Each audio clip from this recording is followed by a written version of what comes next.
आज हम लोग देखने वाले हैं क्लास 11 का प्रीवियस ईयर क्वेश्चन पेपर जो 2021-22 का है। ये आने वाले एग्जाम के लिए काफ़ी ज़्यादा इम्पोर्टेंट है। इसके पहले सवाल पे आते हैं। लिखा हुआ है निम्नलिखित में से विश्व की सबसे प्राचीनतम सभ्यता कौन सी है, यानी सबसे पुरानी सभ्यता। तो पुरानी सभ्यता जो है वो आपका मेसोपोटामिया है। ठीक है। दूसरे सवाल पे आते हैं। लिखा हुआ है मेसोपोटामिया की आरंभिक सभ्यता कौन सी मानी जाती है।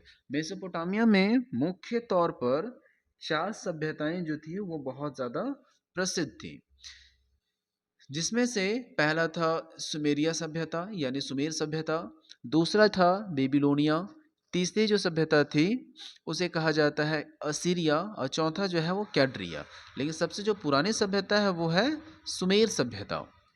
तीसरे सवाल पर आते हैं। लिखा है मेसोपोटामिया की सभ्यता किस नदी के किनारे बसी हुई है। तो मेसोपोटामिया की जो सभ्यता है वो दजला और फरात दोनों नदियों के बीच में स्थित है, यानी कि इसमें विकसित क्षेत्र है। इसमें अगर आपसे कुछ पूछ लिया जाए कि मेसोपोटामिया की सभ्यता कहाँ पे है, तो दजला फरात। अगर पूछ लिया जाए हड़प्पा सभ्यता कहाँ पर है, तो हड़प्पा सभ्यता जो है वो सिंधु नदी के किनारे बसी हुई है। और तीसरा पूछ लिया जाए मिस्र की सभ्यता, तो नील नदी के किनारे। याद रखिएगा, ये 3 प्रकार की सभ्यताएं हैं जिसे पूछा जाता है कि यह सभ्यता किस नदी के किनारे विकसित हुई है। तो क्या याद रखना है, मेसोपोटामिया की सभ्यता दजला और फरात, हड़प्पा सभ्यता सिंधु नदी और मिस्र की सभ्यता नील नदी। चौथे सवाल पर आते हैं।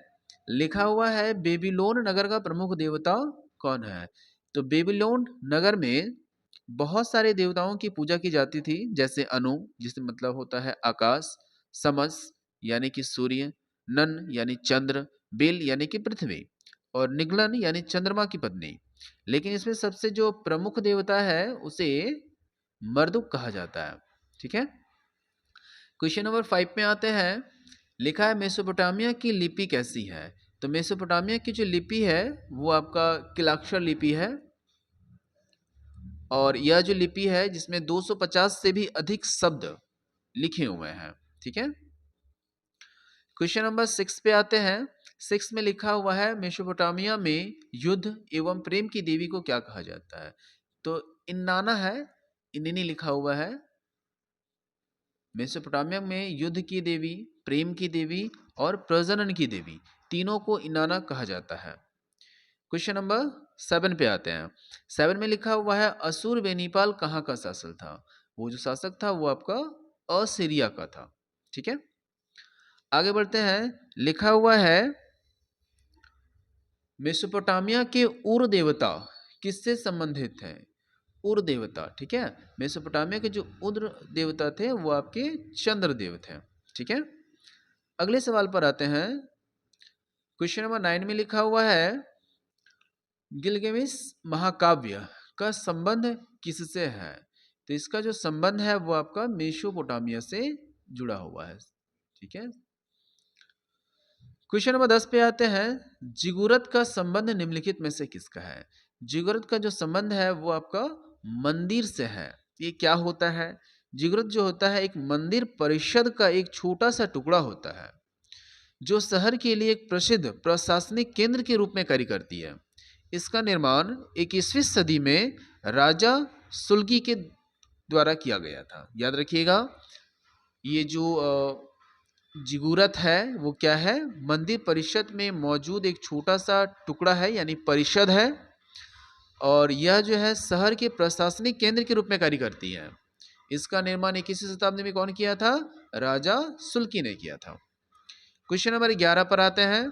11 में लिखा हुआ है कौन सा साम्राज्य 3 महाद्वीपों यानी एशिया, अफ्रीका और यूरोप तक विकसित है। तो ये आपका रोम साम्राज्य भी है और ईरानी साम्राज्य भी है, यानी ऑप्शन नंबर इसका हो जाएगा सी। क्वेश्चन नंबर 12 में आते हैं। 12 में लिखा हुआ है रोम किस नदी के किनारे बसा हुआ है। तो जरा सुनिएगा, रोम जो है आपका टाइबन, ठीक है, रोम जो है वो आपका टाइबन नदी के किनारे बसा हुआ है। तो आपको थोड़ा सा बता देना चाहते हैं इसके बारे में। रोम जो है वो इटली की राजधानी है। ठीक है। और यह पूरी तरह से बसा हुआ है टाइबर नदी के किनारे। रोम के जो शहर है उसके उपनाम के तौर पर उसे पॉप के शहर के नाम से भी जाना जाता है। याद रखिएगा, रोम क्या है? इटली का राजधानी है, जो कहाँ बसा हुआ है? टाइबर नदी के किनारे बसा हुआ है। और साथ ही साथ इसका उपनाम क्या है? पॉप के शहर। ठीक है, उम्मीद है समझ में आ रहा होगा। क्वेश्चन नंबर आते हैं 13 में, रोम की आरंभिक निवासी किस प्रजाति के थे? तो रोम की जो सबसे शुरुआत के जो निवासी थे, उन्हें एक्टियस्कन सॉरी एट्युकस्कन यानी कि ऑप्शन नंबर डी जो है कहा जाता है।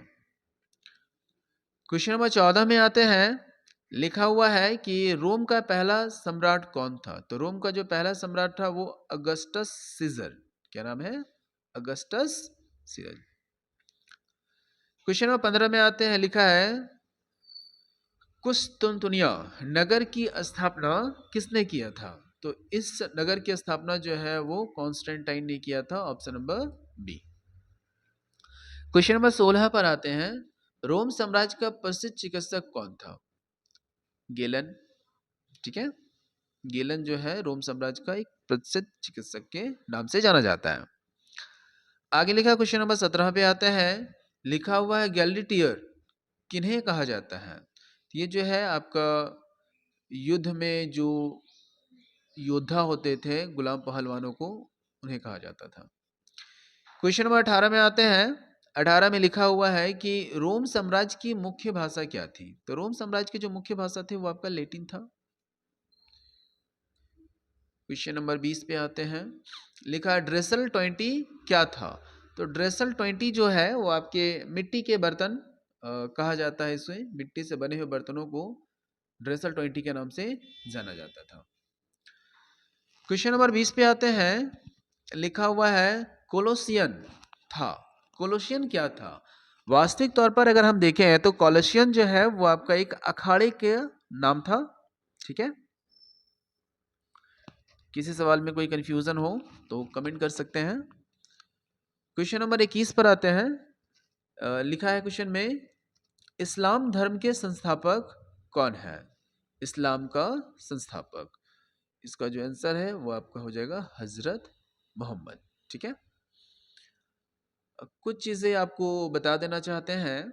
अभी एग्ज़ाम जो होने वाला है इस बार 23-24 में जो एग्ज़ाम होने वाला है, उसमें कुछ चीज़ें बताया गया है कि मुग़ल साम्राज्य के जितने भी चैप्टर्स हैं उन सभी को हटाया गया। यहाँ पे कुछ मुग़ल साम्राज्य के बारे में क्वेश्चन आ रहा है क्योंकि यह प्रीवियस ईयर का क्वेश्चन है, लेकिन इस बार से जो एग्ज़ाम है 2023-24 में जो एग्ज़ाम होगा उसमें कुछ-कुछ चैप्टर को बदला गया है। जैसे कि आप लोगों को पता होगा कि एनसीईआरटी बुक को थोड़ा-सा चेंज किया गया है। उसमें इस्लाम धर्म के संस्थापक और इस्लाम धर्म के बारे में कुछ-कुछ टॉपिक्स को हटाया गया है। तो आप लोग देख लीजिएगा एक बार, अपनी बुक से मिला लीजिएगा इस्लाम धर्म के कौन-कौन से टॉपिक हैं जिसमें से रिड्यूस हुआ है, और अगर नहीं तो आप बताइएगा कमेंट में, अगर आता है उस बारे में तो हम उस बारे में डिस्कस करेंगे एक अलग से सेपरेट वीडियो बना कर कि आखिर कौन-कौन सा चैप्टर को हटाया गया है और किस-किस चैप्टर से कितना नंबर का क्वेश्चन पूछा जाएगा। जैसा कमेंट करेंगे उस हिसाब से हम बता देंगे। क्वेश्चन नंबर 22 पर आते हैं, 21 हो गया, 22 पे आते हैं, लिखा इस्लाम धर्म की स्थापना कहाँ हुई थी? तो इस्लाम धर्म की जो स्थापना है वो आपका मक्का में हुआ था। ठीक है, कुछ और चीज़ें इसके बारे में जान लीजिए। जो लिखा हुआ इस्लाम धर्म का संस्थापक जो है वो हजरत मोहम्मद के बारे में, तो इनका जो जन्म है वो 570 ईस्वी में हुआ था और ये मक्का में हुआ था। इसलिए जो इस्लाम के धर्म की संस्थापना है जो माना जाता है वो मक्का माना जाता है। ठीक है, यानी आप देखिएगा जो ये इस्लाम धर्म के जो संस्थापक हैं जिनका नाम है हजरत मोहम्मद, इनका जो जन्म है वो मक्का में हुआ था। और मक्का में कब हुआ था? ये 570 ईस्वी में हुआ था। ठीक है, 570 ईस्वी में इनका जन्म हुआ था। चलिए आगे देखते हैं। क्वेश्चन नंबर 23 में लिखा हुआ है, इस्लाम में हिजराया हिजरत किस घटना को कहा जाता है? तो आप सभी को मालूम होगा, पैगंबर साहब द्वारा मक्का से मदीना जाने की जो घटना थी, यानी हजरत मोहम्मद के द्वारा मक्का से मदीना तक जाने की जो घटना थी उसे किस नाम से कहा जाना जाता है? इस्लाम में हजरत हिजराया। ठीक है, समझ में आ रहा होगा उम्मीद करते हैं। तो इसका आंसर जो हम सर्कल कर देते हैं ताकि आपको देखने में आसानी हो। आगे बढ़ते हैं क्वेश्चन नंबर 24 में। लिखा हुआ है कि पहले खलीफा कौन थे। ठीक है, अब जरा देखिएगा, इस्लाम धर्म में जो पहले खलीफा थे उनका नाम था अबू बकर। ये पहले खलीफा है। ठीक है, ये पहले खलीफा है। दूसरा का नाम है उमर, ये दूसरे खलीफा है। तीसरा का नाम है उस्मान, और ये चौथा जो था वो अली था। यानी कि इस्लाम में जो खलीफा था वो 4 खलीफा हुए हैं, जिसमें से पहला अबू बकर। कभी कभी सवाल पूछ देता है कि दूसरे खलीफा कौन थे, तीसरे खलीफा कौन थे, चौथे खलीफा कौन थे। अधिकतर सवाल पूछा जाता है पहला और चौथा, यानी कि अंतिम कौन था, शुरुआती कौन था। तो इस पहले जो खलीफा थे उनका नाम क्या था, अबू बकर। ठीक है, चलिए आगे बढ़ते हैं क्वेश्चन नंबर 25 पे। लिखा हुआ है इस्लाम धर्म के संस्थापक हजरत मोहम्मद साहब अरब कबीले की किस जाति से संबंधित रखते थे या संबंध रखते थे। उनका जो संबंध था वो बद्दू कबीले से संबंध था। ठीक है, क्वेश्चन नंबर 26 पे आते हैं। लिखा हुआ है इस्पात की तलवारों के निर्माण के लिए किस स्थान की ख्याति थी। इसका आंसर जो है बहुत खोजने के बाद पता चला। बहुत सारे बुक्स में तो नहीं दिया है, लेकिन एनसीईआरटी के बुक में अगर आप पलटिएगा तो एनसीईआरटी में आपका इसका आंसर दिया हुआ है। इसका जो आंसर है वो आपका दमिश्क की। ठीक है, क्वेश्चन नंबर 27 पे आते हैं। इस्लामी दर्शन सबसे अधिक किस दर्शन से प्रभावित हुआ। यानी इस्लाम की जो दर्शन थी वो सबसे पहले किस से प्रभावित हुआ, तो ईरानी। ठीक है, ईरानी जो थी, ईरानी सभ्यता से वो ज्यादा अट्रैक्टिव हुआ। ठीक है, हो जाओ खुल जाओ, से चीज कर देते हैं। ठीक है, आगे लिखा हुआ क्वेश्चन नंबर 28 में शाहनामा की रचना किसने की थी। तो पहले आप ये समझिएगा कि शाहनामा जो था वह एक फारसी भाषा में लिखा हुआ महाग्रंथ है, जिसकी रचना जो है वो फिरदौसी ने की थी। कभी कभी पूछ दिया जाता है शाहनामा की भाषा कैसी थी, तो हम लिख सकते हैं आंसर में फारसी भाषा थी, और ये क्या थी, महाग्रंथ थी, जिसकी रचना फिरदौसी ने किया था। क्वेश्चन नंबर आगे आते हैं। क्वेश्चन नंबर है आपका 29 में, पैगंबर साहब के प्रतिनिधि को क्या कहा जाता है। तो पैगंबर साहब के प्रतिनिधि जो होते हैं उन्हें खलीफा के नाम से जाना जाता है। आगे सवाल में आते हैं। क्वेश्चन नंबर 30 लिखा है पैगंबर मोहम्मद की माता का क्या नाम था। तो इनकी माता का नाम जो था वो अमीना। क्या नाम था, अमीना। और इनके पिता का नाम था अब्दुल्लाह। पैगंबर मोहम्मद की माता का नाम अमीना और पिता का नाम अब्दुल्लाह। ठीक है, क्वेश्चन नंबर 31 पे आते हैं। लिखा हुआ है 31 पे, फ्यूड शब्द का शाब्दिक अर्थ क्या है। फ्यूड, इसका जो शाब्दिक अर्थ होता है वो आपका जमीन का टुकड़ा होता है। ठीक है, क्वेश्चन नंबर 32 पे आते हैं। 32 में लिखा हुआ है कि फाइफ क्या है। फाइफ यानी उसे जागीर के नाम से जाना जाता है। आगे बढ़ते हैं। क्वेश्चन नंबर 33 में लिखा है सर्फ किसे कहा जाता है। तो भूदान को जो है सर्फ के नाम से जाना जाता है। क्वेश्चन नंबर 34 पे आते हैं। लिखा है सामंती समाज नामक पुस्तक के लेखक कौन थे। कौन सा पुस्तक कह रहा है, सामंती समाज। यह एक पुस्तक है और पूछा गया है कि बताइए कि इसके जो लेखक थे उन कौन थे। तो इनके जो लेखक हैं वो मार्क ब्लॉक। ठीक है, क्वेश्चन नंबर 35 पे आते हैं। लिखा सामंतवाद की सबसे छोटी इकाई क्या है। सामंतवाद में जो सबसे छोटी इकाई थी उन्हें नाइट कहा जाता है। ठीक है, और इसमें राजा सबसे बड़ा होता है, शिखर पर होता है, यानी सबसे टॉप लेवल पर होता है राजा और सबसे नीचे लेवल पर होता है नाइट। ठीक है, 36 नंबर पे आते हैं। लिखा है सामंती व्यवस्था के शिखर पर कौन होता है। तो जैसे कि अभी बताएं कि सामंतवाद की सबसे छोटी इकाई को कहा जाता है नाइट, और सब सामंती व्यवस्था में सबसे शिखर पर कौन होता है? राजा। ठीक है। क्वेश्चन नंबर 37 लिखा है, नाइट किसे कहा जाता है? तो नाइट जो है वो घुड़सवार योद्धाओं को कहा जाता है। इससे पहले का जो एक सेट कराया गया था उसमें भी हम देखे थे कि जो घुड़सवार है नाइट के नाम से जाना जाता था। आप लोगों से कुछ कहना था, बताना यह है कि अभी जो हम लोग देख रहे हैं प्रीवियस ईयर के उन क्वेश्चनों को देख रहे हैं, उन प्रश्नों को हम लोग देख रहे हैं जो पिछले साल के मॉडल पेपर के तौर पर इम्पोर्टेंट में आया हुआ था।